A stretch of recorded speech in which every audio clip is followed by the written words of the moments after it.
ये देख रहे हैं आप, ये कहानी आज घर घर की है। आजकल तो बगैर मोबाइल के बच्चों को पालना लोगों के लिए एक टास्क जैसा लगने लगा है। हुसैन, सेलफोन के बिना ना बच्चे रह पा रहे हैं और ना ही बड़े रह पा रहे हैं। आज की एक कहानी आपने दिखाई, अब एक मैं दिखाती हूँ। युवा हो या एडल्ट हो, देखिए कैसे भीड़ में होकर भी मोबाइल के साथ वो तन्हा हो जाते हैं। घर में रहकर दोस्तों के ग्रुप में भी उनकी अपनी ही दुनिया बन जाती है। और तो और बच्चे हो या फिर बड़े, जब वो मोबाइल से चिपके होते हैं उस वक्त उनसे बात भी करो तो ऐसे इग्नोर करते हैं जैसे सुना ही नहीं। इसकी वजह है क्योंकि वो फबिंग कर रहे होते हैं, यानी उन्हें लगता है कि अगर उन्होंने किसी की बात पर जरा सा ध्यान दे दिया तो स्क्रीन से उनका जो कंटेंट है वो मिस हो जाएगा। सबसे ज्यादा तो सोशल मीडिया सर्फ करते और वीडियो गेम्स खेलते हुए ये फॉबिंग होती है, जो धीरे धीरे टीनेजर्स की सोशल लाइफ सीमित कर देती है, क्योंकि उन्हें स्क्रीन की दुनिया के बाहर कुछ नजर ही नहीं आता। बच्चों के फिजिकल मेंटल ग्रोथ पर ब्रेक लग जाती है और इसी का नतीजा है कि बच्चों में ऑटिज्म जैसा घातक रोग हेल्थ एक्सपर्ट से लेकर पेरेंट्स तक के लिए एक चैलेंज बनता जा रहा है। बिल्कुल, क्योंकि इस बीमारी की गिरफ्त में आए बच्चों की परवरिश बाकी नॉर्मल बच्चों जैसी नहीं होती। और वो इसलिए क्योंकि ऐसे बच्चे ना तो ठीक से बोल समझ पाते हैं और ना ही नई नई चीजें सीखने में वो दूसरों के मुकाबले शार्प होते हैं, और ना ही वो घर वालों से ना बाहर वालों से अच्छे से कम्युनिकेट कर पाते हैं। यही वजह है कि कई देश फोन के इस्तेमाल को लेकर सख्ती अपना रहे हैं। हाल ही में आयरलैंड के एक शहर में 12 साल से कम उम्र के बच्चों के लिए नो फोन कोड लागू किया गया है। और अपने देश में कर्नाटक में भी तो 16 साल से कम उम्र के स्टूडेंट्स के मोबाइल यूज करने पर पाबंदी की तैयारी अब चल रही है।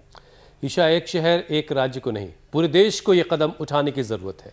नो फोन कोड को लेकर मुहिम चलानी चाहिए। जैसे रोगों से जंग जीतने के लिए हमने स्वामी जी के साथ मिलकर एक मुहिम चला रखी है, और ये मुहिम पिछले कई बरसों से लगातार बगैर रुके बगैर थके चल रही है। ऐसी एक मुहिम की ज़रूरत है, क्योंकि अभी तो बच्चा जो है वो खाना भी खाएगा तो फ़ोन के साथ खाएगा, सारे काम उसके फ़ोन के साथ हो रहे हैं। स्वामी जी प्रणाम, बहुत बहुत स्वागत है आपका। प्रणाम स्वामी जी।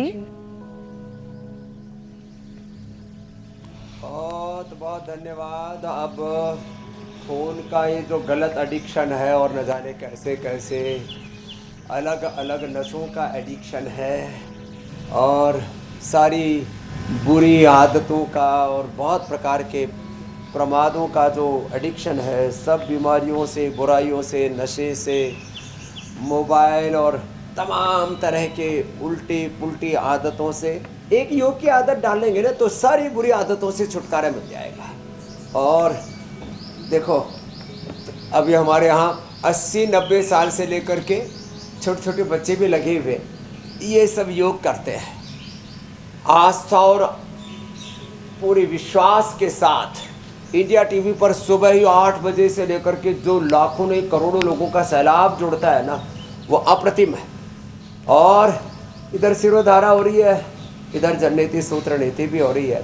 तो ताड़ासन, तिर्यक ताड़ासन से बच्चों को तो सूर्य नमस्कार और शीर्षासन से शुरुआत करवाएंगे, फिर प्राणायाम भी करवाएंगे, सुबह बच्चों को उठ करके दौड़ाएंगे भी।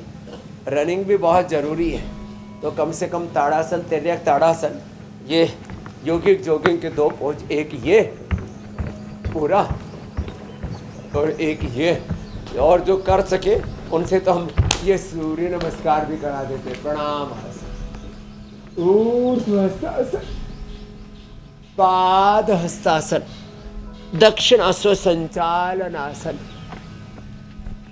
पर्वतासन, साष्टांगासन, भुजंगासन, फिर पर्वतासन, फिर वामश्व संचालनासन, फिर ऐसे ये पादहस्तासन, ऊर्ध्वहस्तासन, सांस भर के पीछे, सांस छोड़ के आगे, ऐसे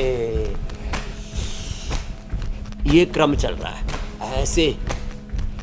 अब योग की एडिक्शन, योग की एक अच्छी आदत से सारी बुरी आदतों से, ये फोन, फबिंग और बॉडी में अलग अलग प्रकार के जो है कॉम्प्लिकेशंस जिससे आ रहे हैं, ये डिजिटल फास्टिंग की तरफ, डिजिटल डिस्टेंस अब मेंटेन करना ही पड़ेगा। स्वामी जी, ये वाली आदत भी बस आप ही छुड़वा पाएंगे लग रहा है मुझे।